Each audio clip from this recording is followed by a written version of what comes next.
Hey, what is going on, guys? It's DK back at you with another video here, predicting the three-game NBA main set on Thursday. A couple things before I get into the video. If you're new to the channel, my name's DK. I make daily videos. I talk about NBA DFS as well as NFL DFS. I'm also running a weekly $20 PayPal giveaway on my channel. How it works, all you have to do is leave a like and a comment in the video. That's one entry in the giveaway. Max one comment per video. So it starts with my Monday NBA video that I uploaded at the beginning of the week. We'll go throughout the week. We'll end my Monday NBA video at the end of the week. So however many videos I've uploaded for the week, you can enter the giveaway that many times. So if I have 10 videos uploaded for the week, you can enter the giveaway 10 times. And again, winner receives $20 PayPal for myself. But with that out of the way, let's jump in the video. So first, look back in the lineup here from, Wednesday. Yeah, so Wednesday was one of the craziest slates for sure. There was 12 games, so much breaking news, injury news like before lock. It was insane. Like honestly, after my live stream, I was like sweating because it was super intense. But okay, so let's go. So my core that I gave you guys on my stream were Jeff Teague, Lou Williams, Christian Wood, Nikola Jokic, and Montrezl Harrell. Now there was a lot of centers I really liked on this slate. I wish I could have played all of them. I made a tweet about it. I was like, the centers I like tonight are Cat, who was really good. He got in some foul trouble too. He still crushed it. Jokic was really good. The blowout too. He got pulled like 5 minutes left. I'll talk about little tilted with blowouts tonight for sure. But DFS is a very tilting game. And then Montrezl Harrell, who's obviously really good as well. Noel was really solid for 4.3K, I believe, and then Dwayne Dedman at 3.1 is also really good. The reason why I kind of got off Dedman at the end was because I realized, they have Anthony Tolliver available too, so I was thinking, they could have split the center minutes 3 ways with him, Tolliver, and Giles, but they strictly used Tolliver as a backup 4. Dedman got a bunch of minutes. So all 5 of those centers were really good. And the core plays, again, with Jokic was more than okay for 9.2 or something, 54 fancy points. Montrezl Harrell was great. I think he pushed for 50. Christian Wood is really solid at 4K. And then Lou Williams and Jeff Teague were the chalk, right? I know both were slightly disappointing here, but in this high dollar tournament, 82% for Teague, 80% for Lou Williams. Everyone was on them. There's if I go back in time, I would. There's just no way I was going to fade Jeff Teague. No way I was going to fade Lou Williams. The reason Jeff Teague was, he was still okay, but he shot the ball. I think he started 0 of 7 or 0 of 8, and they actually closed the Brandon Goodwin at the end. And then as far as Lou Williams go, he just had a bad shooting night. I think he shot the ball 6 of 20. With no Paul George, no Kawhi Leonard, right? There's just no way I was fading Lou Williams there. So.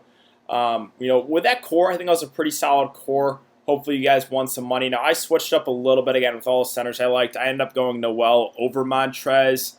I moved Will Barton in there. Once MPJ got rolled out, Denver was super, super shorthanded. I knew the risk. I knew the blowout risk, right? Obviously, the blowout happened, so I kind of got screwed there. But Denver had very little, or not a whole lot of guys who could score the ball. So that's why I paired Jokic with Barton. Jokic was really good. Barton obviously a little bit of letdown.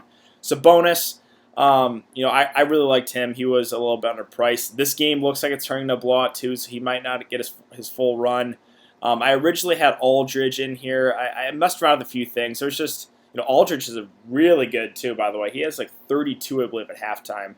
And then as far as the Boston game goes, again, blowout. That is super, super tilting. No Jaylen Brown. Jason Tatum, too, another guy I brought up liking. He got injured. Hayward did not see any fourth quarter run. I think if he plays his normal minutes, Gordon Hayward probably gets 33, 34 fancy points and at 5.7, 5.8K. That would be more than enough. But that's the way DFS goes sometimes. Also, to John Collins, I made a tweet about it. About a little over a week ago, I had a really, really good lineup with John Collins. I played John Collins, no Trae Young, and John Collins completely busted. And obviously, I don't go with him tonight, and he goes off for 70. And that's the way DFS goes sometimes. But so that basically is the wrap up here for Wednesday. It's gonna be. I'm not gonna get into cash in this tournament unless the bonus just goes nuclear. But again, looks like the game's gonna blow out. But yeah, let's talk about this short 3-game slate here.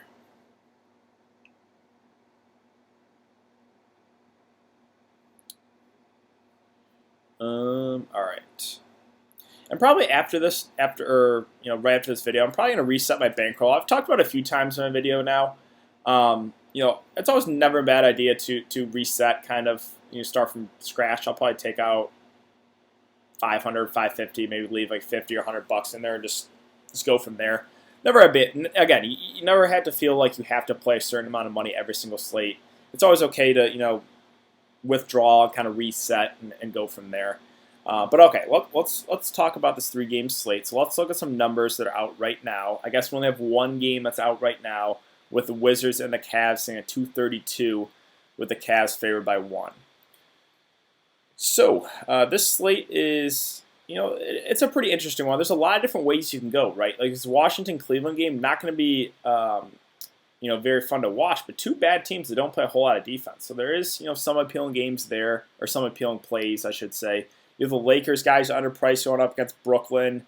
Brooklyn, we got dealing with some injuries as well. And then, Portland side, we're still waiting on the CJ news. So, yeah, this should be a pretty interesting 3-game slate. So, let's start with center, as always. Anthony Davis at the top at 9.5. Only played, or how many minutes did he play tonight? So, his stats aren't up yet from the game tonight. I'm curious to see how many minutes he got. The game actually, the Knicks actually kept it close. Anthony Davis got 30 minutes. That's good to see. Those minutes are slowly creeping up.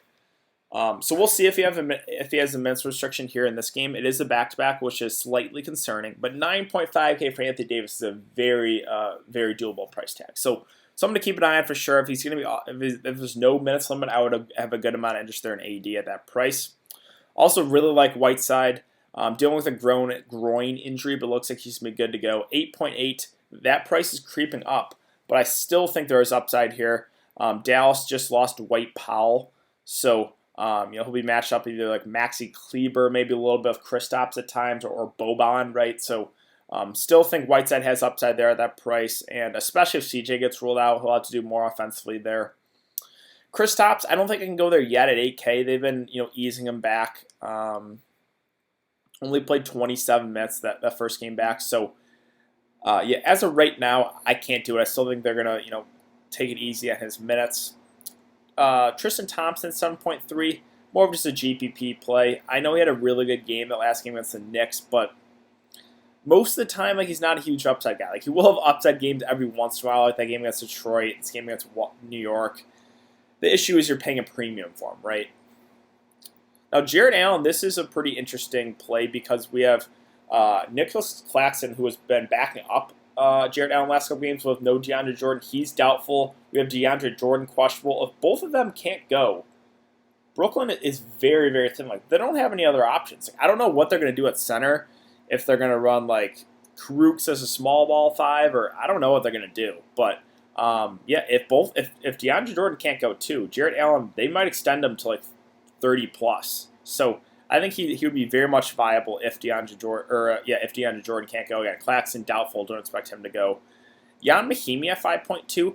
So he got 23 minutes there against Detroit. He actually got extended a lot in that game against Washington tonight. I believe he got 35 minutes.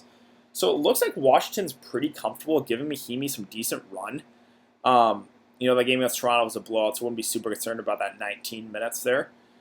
Again, Cleveland runs big. So I'm okay with Mahimi at this price. Again, it looks like Washington is pretty comfortable giving this guy some decent run.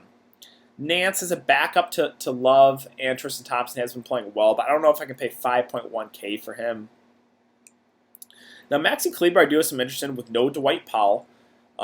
He got 32 minutes. That last game wasn't great, but this is a situation where he's going to be asked to play, do a little bit more. Again, Powell out for the season. I believe they have him, or they took him off. Do they have him just at min price? Yeah. So he's going to be out for the season. So Dwight Powell's going to have to do a lot, or not Dwight Powell. Jeez, it's late. Maxi Kleber is going to have to do a lot more. So I think he actually is a viable, cheaper option. The issue is they have Kristaps now back, which Kristaps does take a lot of usage in that offense. But I still think Maxi Kleber is okay. As far as the Lakers centers, the McGee and Dwight, I like them a lot when Anthony Davis misses. When Anthony Davis plays, I just think they're, okay filler options. Can Dwight and JaVale McGee still get you there at their prices? Of course. but they're going to have to do it in limited time, right? So I think those guys are okay. Thomas Bryant at 4.7, not seeing enough minutes for me yet to go there. Again, it looks like Washington is pretty comfortable giving Mahimi a lot of run. Now, DeAndre Jordan, this is kind of big news, right? He is questionable. If he is available to play, I would like him a lot at this price. At 4K, I think he would stand out as one of the best value plays. If he can't go, and Claxton can't go, which Claxton, I believe, is doubtful as well, then Jarrett Allen might have to play more minutes because Brooklyn, I don't know what they would do. I think they would have to run some small ball Kurucs or maybe Musa, dust him off. I don't know what they would do. So definitely interesting. It's definitely something to keep an eye on. Again, if DeAndre Jordan can't go, maybe Jarrett Allen gets more run. If DeAndre Jordan plays, I like him a good amount as a value play. Boban. So the question is what to do with Boban here. Well, he got 16 minutes that last game with Dwight Powell going out. So I assume Boban is going to be in this rotation. And Boban is a really, really good point per minute guy. And I think he actually matched up pretty well against Whiteside, right? Kind of like the same player, both pretty immobile, both just hang out around the rim. So I actually think this could be a game where Boban maybe gets 15, 20 minutes. And if he does, I think he can really crush his salary. So I have some interest in Boban for sure at that price point. But that's really it for center. So let's move on to power forward. Kevin Love at 8.1. Again, this game not going to be super great to watch, but I think there is some interesting DFS plays. Now, the issue here, it's a really good spot against Washington. The issue is Draftkings did a good job raising his price, 8.1K. Now, I still think there is upside in his price, but he doesn't really stand out as I need to play Kevin Love, right? I'm definitely fine with getting to Kevin Love, but if you have Anthony Davis not on a minutes limit at 9.5 compared to Kevin Love at 8.1, I'm going to give the edge to Anthony Davis. But if they're going to continue to limit AD, then I might prefer Kevin Love. Again, Kristaps, I can't go there yet. Melo at 6K is just, fine. I'm probably not going to go there. Bertans at 5K did get a little bit more run tonight. At this price point, I think it's worth a shot for GPPs. He's going to play probably 25 to 30 minutes in this one. We know he can knock down threes, he can get hot. He hasn't been shooting great, but I think he actually is viable there at that price. The secondary Brooklyn pieces with Kyrie coming back, it's just no one really stands out. Taurean Prince at 4.9, it's just probably pass. Kuzma 4.6 with LeBron and AD healthy, doesn't really stand out there. Washington secondary pieces like a Troy Brown, you could take a shot on at 4.5. I can see him having an upside game. Kind of same thing with CD Osman, right, at 4.4. Not really a play that I'm I need to play CD Osman, but I get it if you want to go there.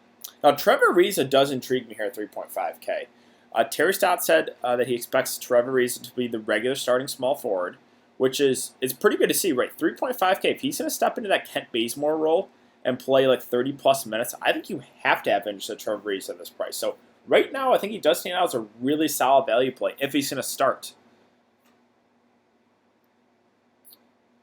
Again, Kurucs, maybe if DeAndre Jordan and Claxton are both out, maybe he's the guy that they run the backup 5, or if it's Musa. I don't know what Brooklyn's going to do if both those guys are out. Yeah, Musa too. He's going to getting a little bit of run. They could use him as the backup 5. He would become a viable punt option at mid price if he's going to play the backup center role. So. Again, the DeAndre Jordan, the Claxton status, that is pretty significant for this 3-game slate. Small forward. So LeBron James at 10.4, I think really stands out as a safe option. If you're going for safety, again, I really think he is, if you're playing cash games, again, 3 small slates, I don't really recommend playing cash games, but if you are, I think LeBron does stand out as a really solid cash game play. Still with upside at this price, right, 10.4K, LeBron can definitely get you there at that price. Brooklyn, playing at a faster pace when Kyrie's in that offense. So, I definitely have interest in LeBron. I think he's a really solid, safe play. Now, Brad Beal, a good amount, 7.7. His minutes have been going up. Now, the game did go over to overtime tonight, but I want to see how many minutes he got tonight. Let me confirm. He had a big game tonight. 38, 9, and 5 in 38 minutes. So he was on pace for 33 minutes. So same thing as that last game against Detroit. Earlier in the season he was playing close to 40, But also, we're getting him at a discount, right? 7.7K, good spot against Cleveland. The concern is it's a back-to-back, and he did play big minutes tonight. But I think the price tag is very, very fair for Beal. So I do have some interest there. LeVert with Kyrie coming back at 4.9 is just, I'll probably pass. Hardaway Jr. is okay, but with Kristaps in that lineup, he's one of those. I'm fine if you land on it, but I'm not going to go out of my way to play him. Like Joe Harris, I'll probably pass. Danny Green or KCP, like these guys have to knock down their threes to get you there. Like I probably give the edge to Ariza over those guys because I think he plays more minutes if he starts. Again, Portland is kind of shorthanded too. But that's really it for small forward. So let's talk about shooting guard. Yeah, so Dinwiddie at 7K. I'll probably pass the Kyrie coming back. Again, Kyrie just demands so much usage in that offense. CJ, this is the big news. He's listed as questionable. So if he can't go, then Damian Lillard becomes a really solid spend up, even at his price. Now, Draftkings did a really good job raising Lillard's price. Also, if CJ can't go, we can look at guys like Anthony Simons or Gary Trent Jr. Those guys have been getting more run with CJ out. If CJ plays at this price, I think he stands out as a pretty good option. If he's not going to be limited, 6.7K does stand out as I think he's a pretty good option. So again, someone to keep an eye on there for sure. Sexton at 6.5. I'm okay with. I'm not a big Colin Sexton guy, but this is a good matchup. He's been getting good run. Playing pretty well recently, right? 42, 37, 31 fantasy points. He's doing a little bit more of the peripheral stats, right? He's getting some assists, getting some rebounds, which is good to see. So I'm okay with him at that price point. McRae at 5K. We probably get about 25 or so minutes from him. Yeah, I'm fine with that as well. I don't really think he stands out as a great play, but he's viable. Now, Simons at 4.5 would only go to him, obviously, if CJ can't go. The issue is, DraftKings did a good job raising his price, too. Like, he played 46 minutes that last game, only had 26 fantasy points. So, he's someone you can consider. CJ gets ruled out. As far as the Dallas secondary pieces with these guards, man, Rick Carlisle is just so hard to trust. You just don't know what's going to happen in these rotations. DeLon Wright played 12 minutes that last game. J.J. Barea, started the second half and played 8 minutes, and that was it. Seth Curry played, 19 minutes. Jalen Brunson played 14 minutes. Sure, I think one of those guys from Dallas, one of those guards has a good game. Your guess is as good as mine is who gets the minutes and who has a good game, right? So I'm okay if you want to take a dart throw on one of those guys, but I can't recommend those guys with confidence right now. And that's basically it for shooting guards. So let's talk about point guard now. Luka at 12.3. Good spot against Portland, right? Portland not very good defensively. The issue is 12.3K, right? So you're going to have to take some shots at some cheap guys. If you feel comfortable with enough cheap guys to get Luka in, then I'm fine with that. So yeah, it's really all about the value plays with regards to Luka there. Let's see. Dame Lillard. So this is strictly dependent on CJ news. If CJ can't go, I would still consider Dame even at this price. Now, if CJ is available, then I probably look elsewhere. I don't think I want to pay 9.9K for Lillard when CJ McCollum's in the lineup. Kyrie Irving listed as probable. It's a tougher spot here for sure against the Lakers, but we've seen Kyrie have upside games in bad matchups, right? Look what he did against Utah. 32 minutes, 63 fantasy points. He can get hot, and he can have huge games, right? So, and this is, revenge spot, I guess, going up against LeBron, his former teammate. Maybe he wants to put on a show. So I do have a good amount of interest in Kyrie here at this price. Especially for tournaments. I don't think he's be that high owned in this slate, but I love his upside. Got Garland at 5.5. I don't think there's enough upside for me at that price. Ish Smith is intriguing off the bench. I think one of these secondary Washington pieces, really my main interest in Washington is Brad Beal and Mahimi. But I think one of these secondary guys on Washington, like a Ish Smith, a Troy Brown, a Jordan McRae, a Bertans, one of those guys, one or two of those guys will probably have a solid game. So I'm okay taking a shot on some of those secondary pieces. Rondo at 3.7 is a viable punt option, right? If you're going more stars and scrubs, you're trying to jam in Luka. I'm okay with Rondo, who probably gets 20 to 25 minutes. Dante Exum at 3.7. He's been bad recently. He had that one good game, right? 37 fantasy points. I think a lot of people have just been chasing that. 20 minutes, 9 fantasy points, 8 fantasy points, 7, 5, 7. Yeah, I don't think I can do that. Gary Payton's been starting, but not seeing enough run for me at 3.6. I think I'm probably for some other value plays. But, yeah, that is really it. So, again, brief overview. Some news we're waiting on. Whiteside, I assume he's going to be good to go, though. Kyrie's probable as well. CJ, this is big, right? If he can't go, we can look to Lillard. We could look to value guys like Simons, Trent Jr. I already like Ariza as a value play. Other injury news that we're waiting on. I think it's just DeAndre Jordan. Again, Claxton is doubtful, so don't expect him to go. If DeAndre Jordan plays, I like him a good amount as a value play. If DeAndre Jordan can't go, or if DeAndre Jordan, if he can't go, then Jarrett Allen probably has to play a little bit more. Okay, so let's talk about, if I was building a cash game lineup, how I would start it. So, cash games, I would probably start with one of those Lakers guys. Now, I think LeBron is probably the safer option since AD's from coming off that injury. They're kind of limiting him. So, LeBron, probably for cash games, right? Other cash game options here, I think a guy like, Trevor Ariza, who's going to start, that's what it looks like at this price point. I think he's a pretty solid, value play that we can get in there. Other cash game options, let's see. Luka, you're going to have to take some shots. I think Luka is a cash game play, but you're going to have to take shots on some really cheap guys. Lillard, again, that's strictly dependent on CJ News. I think a guy like Brad Beal at that price point, probably makes it in as like a cash game play. Jarrett Allen, again, it's kind of strictly dependent on DeAndre Jordan news. But right now, like if DeAndre Jordan plays, I think he would become a really, really good, cash game play. So, you can start a cash game lineup with something like that. And then as far as like GPPs go, let's go to utility here. So, love the upside in Luka. Again, you're going to have to take some shots on some cheap guys. Like Whiteside, I think, makes for a good GPP play. Really like Kyrie as a GPP play. I don't think he goes that high owned. Like a Jarrett Allen, right, if DeAndre Jordan can't go. So, and then as far as like value plays go on the slate, right, so, you could look to a guy like Simons if CJ can't go. Like McGee and Dwight, one of those guys probably has a decent game, even with Anthony Davis playing. Like, those guys can still get you there in limited time. I'm okay taking a shot on one of those cheap secondary Washington pieces.